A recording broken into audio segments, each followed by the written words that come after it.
தமிழ் பேசக்கூடிய அத்தனை உறவுகளுக்கு இனிமையான வணக்கம். நீண்ட நாளைக்கு பிறகு ஒரு காணொலி பதிவேற்றுவோம்ன்றதுக்காக தான் இந்த வீடியோ எடுத்துட்டு இருக்கிறேன். வீடியோவை ஸ்கிப் பண்ணிடாதீங்க. இந்த Facebook உட்பட எல்லா சமூக வலைதள பக்கங்களுக்குள்ள போனாலும் இப்போ ஒரு பேசு பொருளாக மாறிக்கொண்டிருக்கிற ஒரு விஷயம், அது இப்ப இல்ல, மிச்ச நாளாவே அது ஒரு பேசு பொருளாவே மாறிக்கொண்டிருக்கக்கூடிய ஒரு விஷயம் என்னன்னு சொன்னா, இந்தியாவினுடைய தமிழ்நாடு சட்டமன்ற தேர்தல் நடைபெறதுக்கு இருக்குது.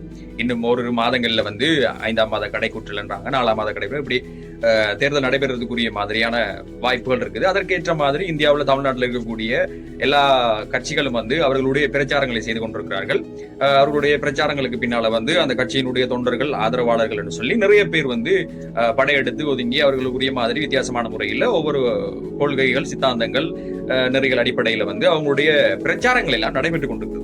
ஒரு நாட்டினுடைய ஒரு பிரஜையாக, ஒரு குடிமகனாக இருக்கக்கூடிய எல்லாருமே அந்த நாட்டுக்கு வாக்களிக்கக்கூடிய தகுதி உடையவர்களாக தான் இருப்பார்கள். அது பாமர மக்களாக இருந்தாலும் சரி, ஒரு வசதி படைத்த ஒரு ஆடம்பரமான நபராக இருந்தாலும் சரி, யாரா இருந்தாலும் வாக்களிக்கக்கூடிய தகுதி பெற்றவர்களாக தான் எல்லோரும் இருப்பார்கள். இப்ப குறிப்பா இந்தியாவை பொறுத்தளவுல இப்ப ஒரு சமீப காலத்துக்குள்ள உள்நுழைந்த ஒரு கட்சியாகத்தான் டிவிகே கட்சி, அதாவது விஜய் அவர்களுடைய கட்சி காணப்படுது. அதை தாண்டி 20 வருஷம், 30 வருஷம், 15 வருஷமா அங்க ஆட்சி செய்து கொண்டிருக்கக்கூடிய, பயணித்துக் கொண்டிருக்கக்கூடிய நிறைய கட்சிகளும் இருக்குது. ஆனா போட்டித்தன்மை இவங்களுக்குள்ளதான் இருக்கும், இவங்களுக்குள்ளதான் இருக்கும் என்று சொல்லக்கூடிய அளவுல எதிர்மறையான கருத்துகள், வித்தியாசமான முறையில பனிப்போர்கள்லாம் நடந்து கொண்டிருக்கு. இப்ப நான் ஒரு கேள்வியா கட்டாயம் இந்த வீடியோவை பாக்குறார்கள், இந்த கேள்விக்கு நீங்க இந்த கட்சிகளோட சம்பந்தப்பட்டு இருக்கக்கூடிய ஒரு நபராவோ அல்லது ஒரு தொண்டராவோ, ஒரு எப்படி சொல்றது, அந்த கட்சியை விரும்பக்கூடிய ஒரு நபராக இருப்பீங்களா இருந்தா கட்டாயம் நீங்க உங்களுடைய கட்சி சம்பந்தமான அறிவு உங்களுக்கு தேவைப்படும். கட்டாயம் நீங்க அதை தெரிஞ்சு வச்சிருக்கணும்.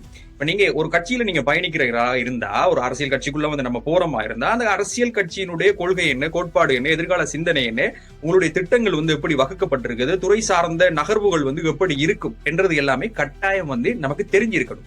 ஏன்னா அரசியலுக்குள்ள நம்ம போயிட்டோம்னு சொன்னா, இன்னொரு அரசியல் சார்ந்து இருக்கக்கூடிய ஒரு நபரோ அல்லது அரசியல் சார்ந்து இருக்கக்கூடிய ஒரு பிரதிநிதியோ நம்மள்ட்ட ஒரு கேள்வி கணையை தொடுக்கும் போது கட்டாயம் நம்ம அதுக்குரிய மாதிரி ஒரு பதில் சொல்லக்கூடிய அளவுக்கு இருக்கணும். இப்ப நிறைய கருத்துக்கள் அப்படின்றத தரக்கூடிய தரும், அது எல்லா கட்சிகள் சார்ந்து கொண்டிருக்குது. ஒரு கட்சியை அவங்களுடைய கட்சியினுடைய கொள்கைகளை கேட்கும் போது அல்லது கட்சியினுடைய அவங்களுடைய செயற்பாடுகள், எதிர்கால சிந்தனைகளை சொல்லுங்க என்று சொன்னா எதுவுமே தெரியாத அளவுக்கு முழிச்சு கொண்டு இருக்கிறாங்க. அந்த இடத்துல இவங்க தற்கூரி என்று சொல்லி அது எல்லா கட்சி சார்ந்தும் பரவலா பேசப்படுது. இப்ப நான் வெளிப்படையா அவங்கள்ட்ட கேட்கிற ஒரு விஷயம், நம்ம எந்த கட்சி சார்ந்து இருந்தாலும் பிரச்சனை இல்லை. நம்மளுடைய கட்சி இப்ப சும்மா எனக்கு தெரிஞ்ச அளவுல நான் சொல்றேன். இப்ப இந்தியாவை பொறுத்தளவு தமிழ்நாட்டுக்குள்ள போட்டியிடக்கூடியவர்கள் இருக்கிறது டிகே இருக்குது, அடுத்தது ஏடிஎம்கே இருக்குது, அடுத்தது பிஜேபி இருக்குது, அடுத்தது என்டிகே இருக்குது. இப்படி நிறைய கட்சிகள் இருக்குது. அதாவது முக ஸ்டாலின் முதலமைச்சர் அவருடைய ஒரு கட்சி இருக்குது. இப்படி நிறைய கட்சிகள் இருக்குது. சரியா? இந்த கட்சிகள் சார்ந்து அதோட சேர்த்து மறைந்த கேப்டன் விஜயகாந்த் அவர்களுடைய கட்சி இருக்குது. இப்படி நிறைய பிரபலியமான கட்சிகள் எல்லாம் போட்டியிடக்கூடிய ஒரு தன்மையில தான் தமிழ்நாடு சட்டமன்ற தேர்தல் இருக்க போகுது. இதுக்குள்ள நான் கேட்கிற கேள்வி உங்களுக்கு எல்லாருக்குமே நல்லா தெளிவா விளங்கும் நினைக்கிறேன்.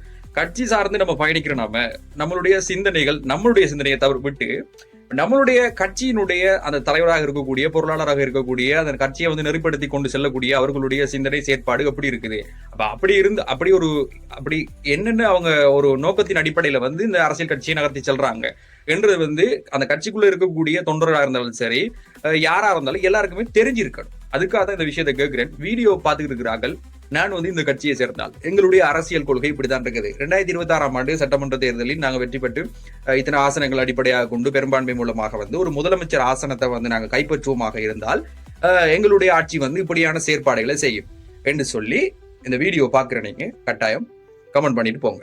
சரியா? சந்திப்போம் இன்னும் ஒரு வீடியோல.